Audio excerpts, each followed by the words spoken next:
Darling, McDonald पे जाओगी या फिर हैमर खाओगी। ठीक है, 1992 के अंदर जो पाकिस्तान ने अपना इकलौता वर्ल्ड कप जीता था वो इसी क्रिकेट ग्राउंड के अंदर जीता था। और वो कहा था कि ऑस्ट्रेलिया के ऊपर से एक लाइन गुजरती है जिसको ट्रॉपिक ऑफ द कैप्रिकॉर्न कहते हैं। ठीक है, इक्वेटर के बिल्कुल नीचे होती है, वो लाई करती है ऑस्ट्रेलिया कॉन्टिनेंट के ऊपर से। 2 टेरिटरीज, एक कैपिटल टेरिटरी, एक northern territory, 6 independent state, western state, Queensland, New South Wales, Victoria, southern और तस्मानिया विद कैपिटल्स हमने जो है इसको देख लिया है। ठीक है,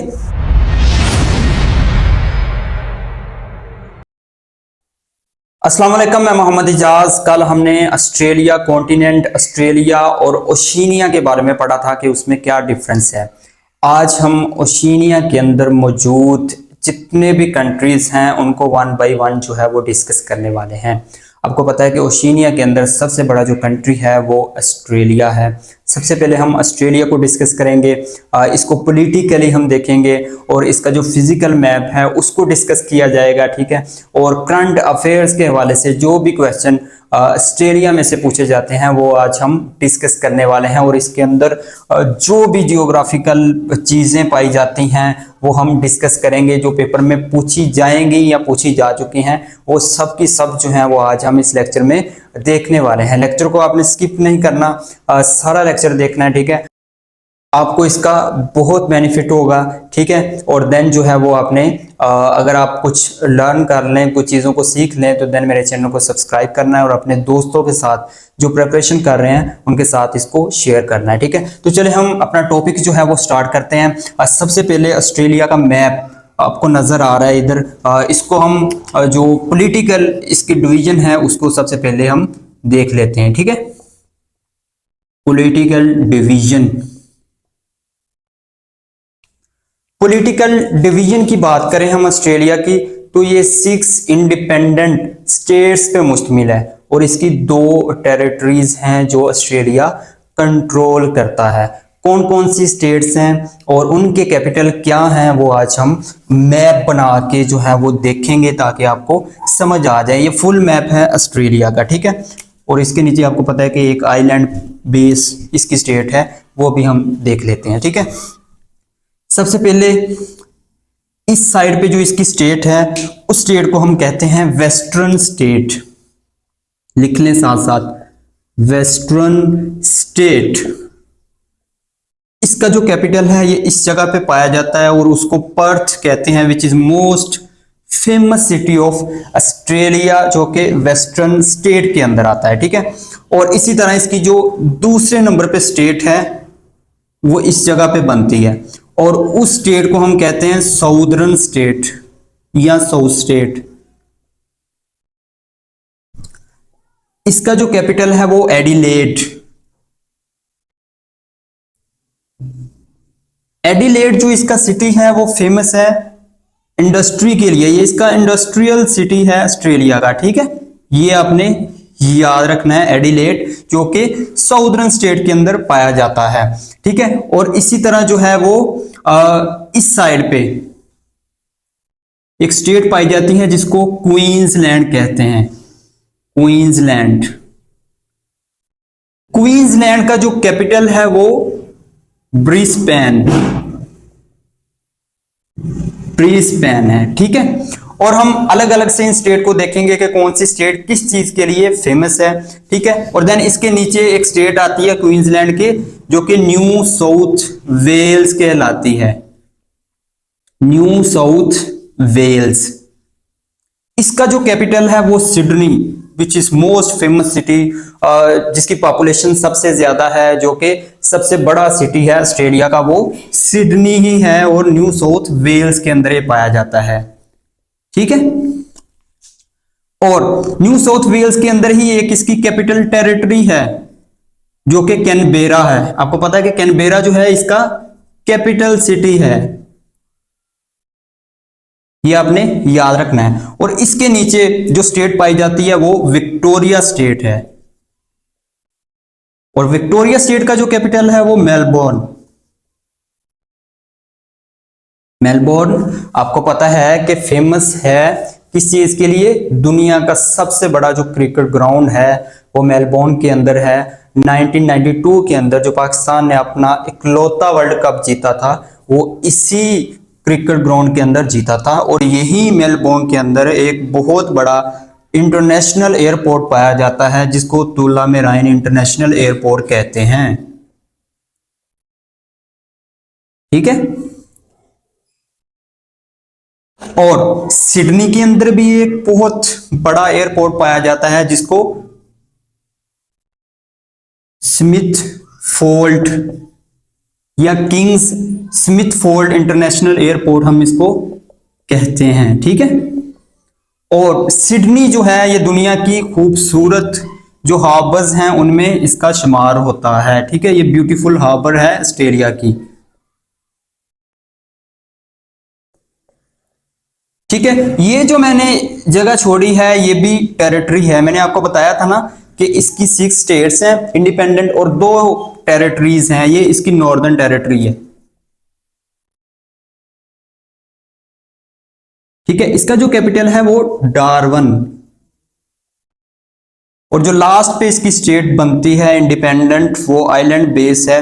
और इसको और ऑस्ट्रेलिया जो पूरा आपको नजर आ रहा है जो चीज जो स्ट्रेट डिवाइड करती है वो हमने कल पढ़ी थी वो बास स्ट्रेट है जो कि 2 बड़ी वाटर बॉडीज को कनेक्ट करती है और डिवाइड करती है 2 लैंड मासीज को। ठीक है। और उस स्ट्रेट को हम क्या कहते थे? बास स्ट्रेट। ये हम ऑलरेडी पढ़ चुके हैं। और ये स्टेट का क्या नाम है? तस्मानिया। और इसका जो कैपिटल है वो हॉबर्ट। ठीक है। और इसी तरह जो इसकी पॉलिटिकल डिवीजन है वो एंड होती है विद 6 स्टेट और 2 टेरिटरीज के साथ। 2 टेरिटरीज, एक कैपिटल टेरिटरी, एक northern territory. 6 independent state, western state Queensland, New South Wales, Victoria, southern और तस्मानिया विद कैपिटल्स हमने जो है इसको देख लिया है। ठीक है। देन अब हम देख लेते हैं इसकी फिजिकल डिवीजन कैसी है। इसके अंदर पाए जाने वाले डेजर्ट्स कौन से हैं, किस रीजन में आते हैं। इसके अंदर पाए जाने वाली माउंटेन रेंजेस किस रीजन में आती हैं, रॉक्स किस रीजन में आते हैं। और इसी तरह रिवर्स, लेक्स और जो वाटरफॉल्स हैं वो किस रीजन में आती हैं। इसको फिजिकल डिवीजन कहते हैं। और फिजिकल डिवीजन ऑफ ऑस्ट्रेलिया जो है वो अब हम डिस्कस करने जा रहे हैं। ठीक है। उम्मीद है कि ये आपने नोट कर ली होगी। और अब जो है वो हम इसको अरेज कर देते हैं ताकि हम इसकी फिजिकल डिवीजन की तरफ हम जा सकें। ठीक है।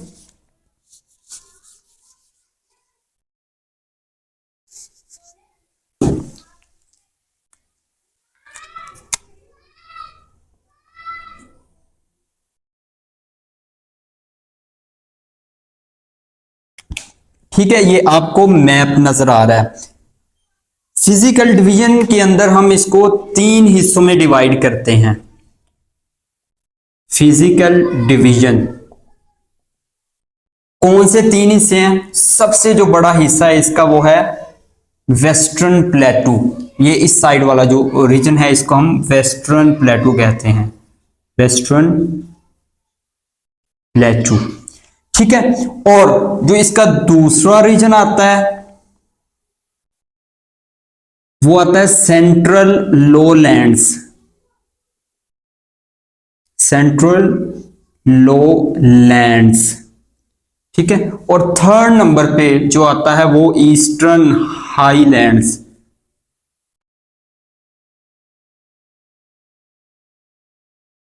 ठीक है। मैंने इसको फिजिकल डिवाइड किया है 3 हिस्सों में। कौन कौन से?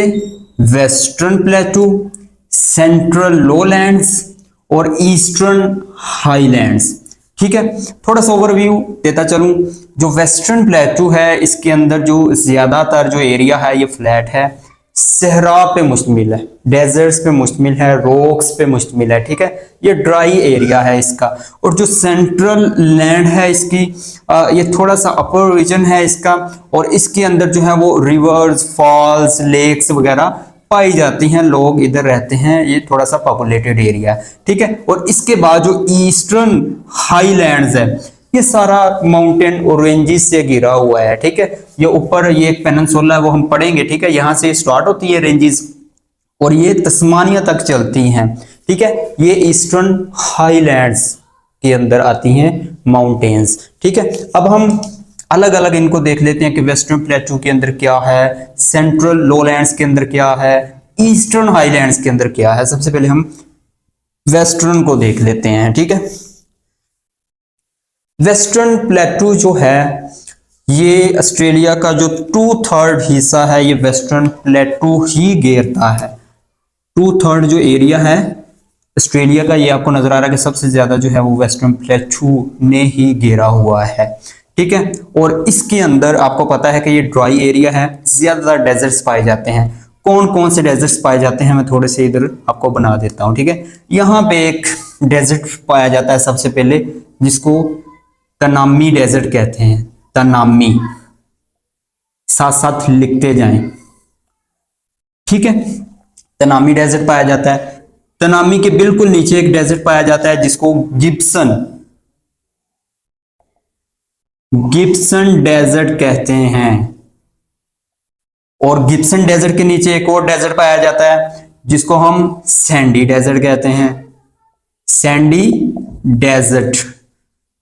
और सैंडी डेजर्ट के नीचे एक बहुत बड़ा डेजर्ट पाया जाता है इस रीजन पे। उस रीजन को हम कहते हैं ग्रेट विक्टोरिया डेजर्ट।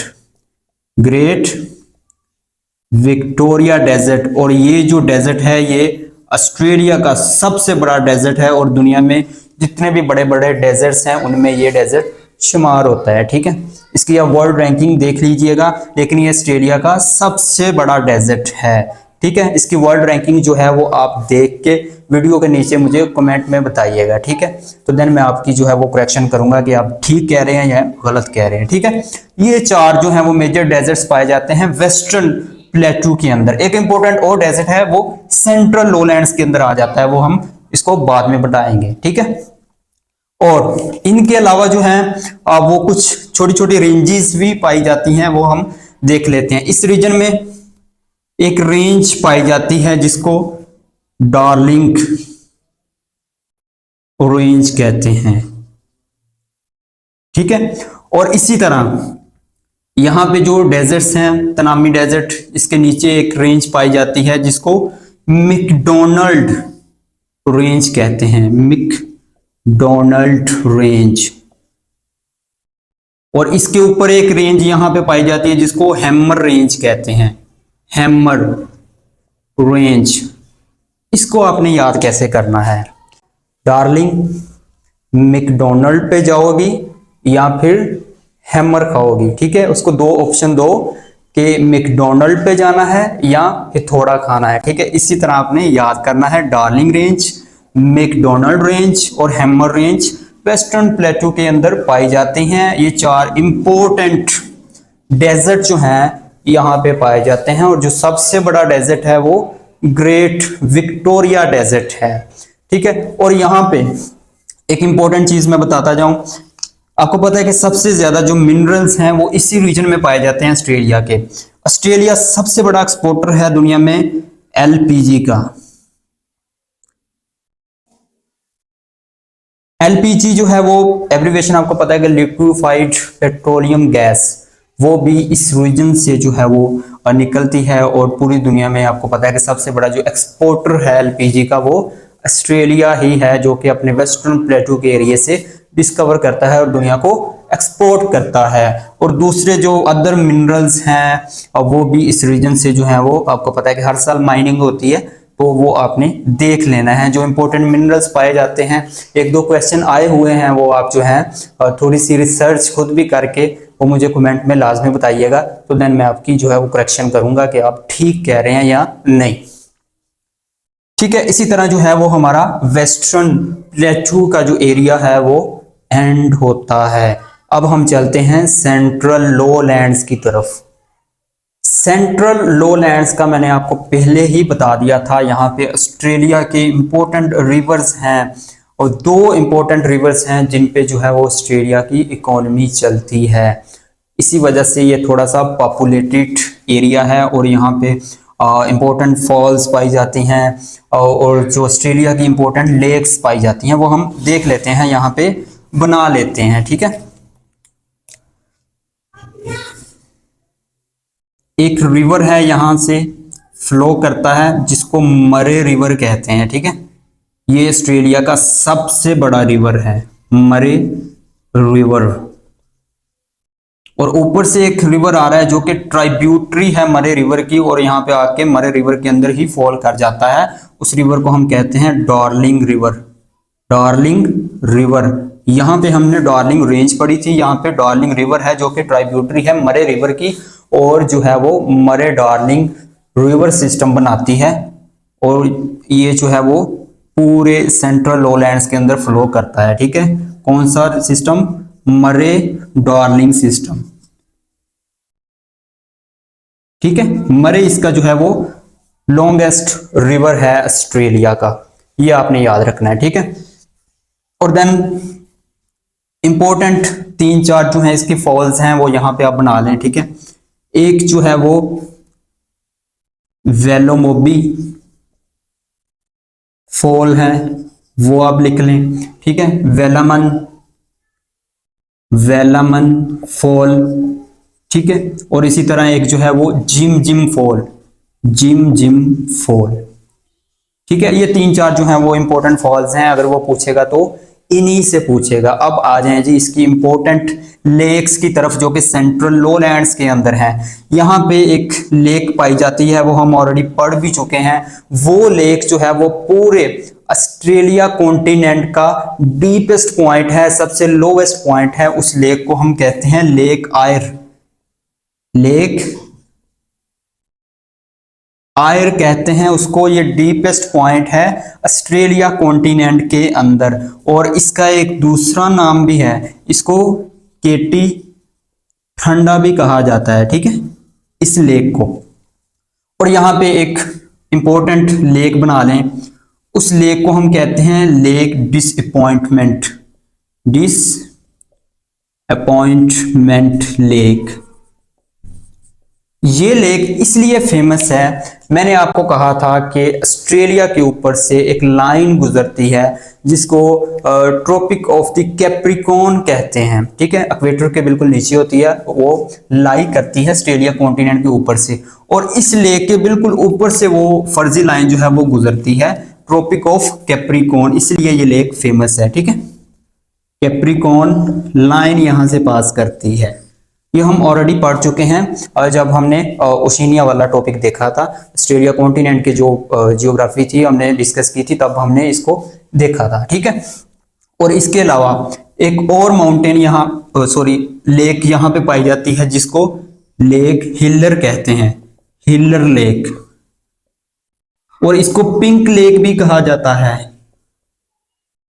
ठीक है। मैंने क्या कहा, लेक आयर डीपेस्ट पॉइंट है, केटी ठंडा इसको कहा जाता है, ठीक है। और इसके अलावा डिसअपॉइंटमेंट लेक कैप्रिकॉर्न लाइन पास करती है यहां से, हिलर लेक, पिंक लेक इसको कहा जाता है, ठीक है।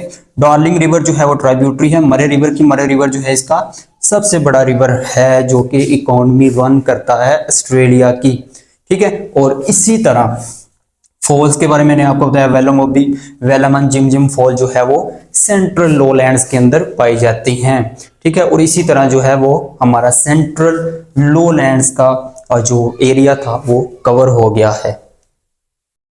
अब आ जाएं जी इसके ईस्टर्न हाईलैंड्स की तरफ। मैंने आपको इसका बताया था कि ये सारा माउंटेनियस एरिया है, यहाँ पे माउंटेन्स पाई जाती हैं। कौन कौन सी माउंटेन्स पाई जाती हैं और क्या इंपॉर्टेंस है इस रीजन की, वो हम देख लेते हैं, ठीक है। सबसे पहले आपने इसको जो है वो नोट कर लिया होगा, अब मैं इसको रेज कर देता हूँ, ठीक है, ताकि हम ईस्टर्न हाईलैंड्स का जो एरिया है वो हम उसको पढ़ सकें।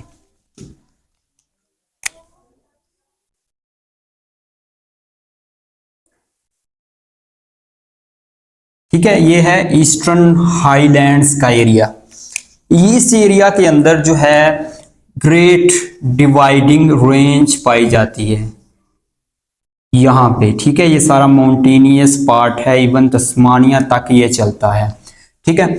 और उस डिवाइडिंग रेंज को हम कोर्डिलेरा भी कहते हैं, कोर्डिलेरा। कोर्डिलेरा क्या होता है? ये एक टर्म है, ये वहां पे यूज होती है एक तो माउंटेन्स होती हैं कि सारी एक जैसी माउंटेन्स हैं सारी की सारी। कोर्डिलेरा वहां पे होता है जहां पे कुछ माउंटेन्स हैं छोटी कुछ बड़ी, मतलब ups and downs complex ranges of the mountain, उसको हम कोर्डिलेरा कहते हैं। कि कहीं पे जो माउंटेन्स हैं छोटी छोटी हैं, कहीं पे बहुत बड़ी बड़ी हैं, उस हम टर्म को कोर्डिलेरा कहते हैं। ठीक है, और ये ग्रेट डिवाइडिंग रेंज भी कहलाती है। ठीक है, ग्रेट डिवाइडिंग रेंज। ठीक है, मतलब काफी रेंजेस इस रीजन में पाई जाती हैं। दो इंपॉर्टेंट हम रेंजेस को देख लेते हैं। यहाँ पे एक ब्लू माउंटेन रेंज पाई जाती है। ठीक है, ये आपने याद रखना है, वो अक्सर पेपर में पूछता है, ब्लू माउंटेन रेंज। और सेकंड नंबर पे यहां बिल्कुल इसके नीचे सबसे बड़ी माउंटेन रेंज पाई जाती है, जिसकी सबसे हाईएस्ट पीक है ऑस्ट्रेलिया के अंदर। उस हम माउंटेन रेंज को कहते हैं ऑस्ट्रेलियन एल्प्स। Australian Alps. ठीक है, और इसका जो हाईएस्ट पीक वाली माउंटेन है वो पूरे ऑस्ट्रेलिया कॉन्टिनेंट का हाईएस्ट पॉइंट है, जिसको हम पहले डिस्कस कर चुके हैं, माउंट कोजेक्यू। ठीक है, माउंट कोजेको। ठीक है, कोजेको भी कहते हैं इसको। और इसकी जो है 2228 मीटर जो है इसकी हाइट है, और ये पूरे ऑस्ट्रेलिया कॉन्टिनेंट के अंदर ये सबसे हाईएस्ट पीक है, और ये ऑस्ट्रेलिया का हाईएस्ट पॉइंट है, जो कि ऑस्ट्रेलियन एल्प्स का हिस्सा है, और इसको माउंट कोजेको कहते हैं। ठीक है, 2228 मीटर इसकी बुलंदी है, और इसका डीपेस्ट पॉइंट जो है वो लेक आयर है। हाईएस्ट पॉइंट माउंट कोजेको है। ठीक है, 2228 मीटर इसकी बुलंदी है। ठीक है, ये हो गया जी। अब यहाँ पे और क्या चीजें पाई जाती हैं, आपको पता है कि ये क्वींसलैंड इस जगह पे हमने बनाया था। ठीक है, ये क्वींसलैंड स्टेट है, ब्रिस्बेन इसका जो है वो कैपिटल हमने बनाया था। इंपॉर्टेंट जो बीचेस हैं वो यहाँ पे पाई जाती हैं, वो हम देख लेते हैं। ठीक है, जैसे सनशाइन,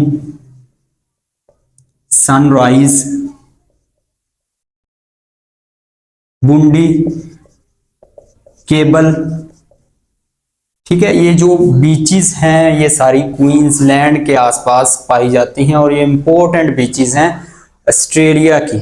ठीक है, ये पेपर में वो पूछ सकता है और पूछी भी जाती हैं हर साल। ठीक है, ये आपने याद रखना है, और यही जो है वो ईस्टर्न हाईलैंड्स के अंदर चीजें आती हैं, वो आपने याद रखनी है। ठीक है, और देन एक दो बीचेस और लिख लें। ठीक है, जैसे वाइट हेवन, रेम्बो, ये सारी जो है ये इस रीजन में जो बीचेस हैं वो पाई जाती हैं, इंपॉर्टेंट है ऑस्ट्रेलिया के अंदर। सनशाइन, सनराइज, पुंडी, केबल, वाइट हेवन और रेम्बो जो बीचेस हैं ये ऑस्ट्रेलिया के अंदर पाई जाती हैं। ठीक है, और यहाँ पे जो है वो मैंने आपको स्टार्ट में कहा था कि आपको बताऊंगा कि कौन सा एक पेनिनसुला है वो पाया जाता है, वो केप योक पेनिनसुला पाया जाता है। पेनिनसुला क्या होता है, जमीन का एक बड़ा टुकड़ा जिसके तीनों तरफ जो है वो पानी लगता हो, जैसे आपको नजर आ रहा है, इसके ऊपर ये पानी, इसके साइड पे पानी, इस साइड पे पानी। ठीक है, और ये जमीन का टुकड़ा बाहर निकला हुआ है, इसको हम कहते हैं पेनिनसुला। और इस पेनिनसुला का क्या नाम है, केप योक। और यहां से जो है वो डिवाइडिंग रेंज स्टार्ट होती है, ये आपने याद रखना है, केप योक पेनिनसुला से डिवाइडिंग रेंज स्टार्ट होती है। और ये जो है ये ऊपर की जानब, आपको पता है कि यहाँ पे हमने गल्फ कल पढ़ी थी, गल्फ ऑफ कारपेंट्रिया, ये जो इसी पेनिनसुला का हिस्सा है।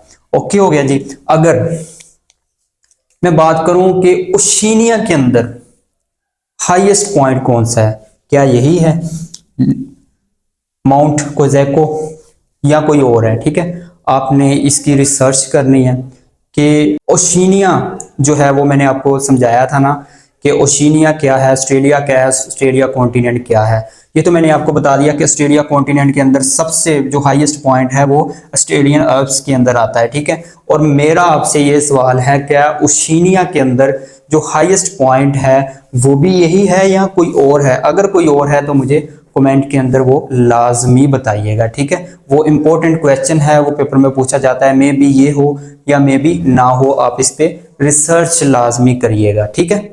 और देन लास्ट के अंदर जो है वो एक इंपॉर्टेंट चीज रहती है, वो क्वींसलैंड के जो कोस्टल लाइन है इससे थोड़ा परे एक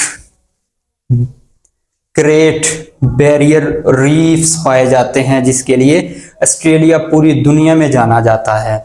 और वो ग्रेट बैरियर रीफ्स जो है वो तकरीबन 900 आइलैंड्स के करीब जो है वो मुश्तमिल है, और उसके अंदर जो है वो तकरीबन 3000 के करीब जो है वो इंडिविजुअल ऑर्गेनिजम्स, वो एक वंडर है, नेचुरल वंडर है, और वो वाहिद वंडर है जो आप जो है वो देख सकते हैं स्पेस के अंदर। ठीक है, वो स्पेस से भी देखा जा सकता है। क्वींसलैंड का जो ये कोस्टल लाइन है, इसके बिल्कुल साथ इस रीजन में आपको छोटे छोटे आइलैंड्स नजर आएंगे। जब आप मैप पे देखोगे तो उस आइलैंड्स को हम ग्रेट बैरियर रीफ कहते हैं, ग्रेट बैरियर रीफ्स, जो कि बिलियन ट्रिलियन ऑर्गेनिजम्स और वहां पे मखलूकात पाई जाती हैं। और बड़ा इंटरेस्टिंग, आप अगर वीडियो पे जाके देखें तो वो आपको लगेगा समंदर के अंदर वो मछलियां हैं, कछुए हैं, इवन सांप, बहुत सारी चीजें हैं वो आपको नजर आएंगी। ठीक है, मतलब बहुत एक नेचुरल वंडर्स है और बड़ा इंटरेस्टिंग वो पॉइंट है, वो आप उसको लाजमी देखिएगा, जो कि क्वींसलैंड के कोस्ट लाइन के बिल्कुल साथ तकरीबन 900 आइलैंड्स पे मुश्तमिल है, तो उसको आपने लाजमी देखना है। ठीक है, तो वो आपसे ये भी पूछ सकता है। और इसी को लेके जो है वो आज का हमारा जो टॉपिक है, हमारा जो लेक्चर है वो एंड होता है। और थोड़ा सा मैं आपको एक दो चीजें और बताना चाहूंगा कि ऑस्ट्रेलिया को लैंड ऑफ गोल्डन फ्लीस भी कहा जाता है। ठीक है, यहाँ पे एक ही having same race people, seeming race people का मतलब एक ही नस्ल के लोग पाए जाते हैं। ठीक है, इस रीजन में आपने ये याद रखना है। और देन ऑस्ट्रेलियन डॉलर जो है वो इसकी करेंसी है, वो सब जानते हैं। और करंट अफेयर्स थोड़ा सा एक रह गया है, वो मैं आपको लिखवा देता हूँ। ठीक है, 3 मई के अंदर जो है वो ऑस्ट्रेलिया के अंदर इलेक्शंस होते हैं, और पीएम जो है वो कौन इलेक्ट होता है, वो होता है एंथनी अल्बेनीज़। एंथनी अल्बेनीज़ साहब जो है वो इलेक्ट होते हैं, इलेक्ट नहीं होते, वो री इलेक्ट होते हैं। इससे पहले भी यही प्राइम मिनिस्टर थे ऑस्ट्रेलिया के। ठीक है, ये आपने याद रखना है। 3 मई 2025 के अंदर इलेक्शन होते हैं पीएम के। एंथनी अल्बेनीज़ साहब जो है वो री इलेक्ट होते हैं as a PM of Australia. ठीक है, इसके हेड ऑफ स्टेट आप जानती हैं चार्ल्स 3 हैं, जो कि यूके के अंदर हैं। ठीक है, और जो है वो वही इसको कंट्रोल कर रहे हैं, न्यूजीलैंड को और ऑस्ट्रेलिया को। और इसका जो पीएम है वो एंथनी अल्बेनीज़ साहब है, जो कि लेबर पार्टी से बिलोंग करते हैं। ठीक है, ये एक दो क्वेश्चन रह गए थे, वो आप इसको देख लीजिएगा। इसके अलावा मैंने आपको एक चीज बता दी है, कोई भी क्वेश्चन जो है वो स्किप नहीं है। अगर आपको इनमें से क्वेश्चन आएगा तो आप जो 100% जो है वो आप इंटरव्यू में बता भी सकते हैं, पेपर में लिख भी सकते हैं। ठीक है, बगैर किसी झिझक के, क्योंकि आपको इन सारी चीज़ों की समझ आ चुकी है। और इसी को लेके जो है वो मुझे इजाज़त दें। अल्लाह हाफिज़।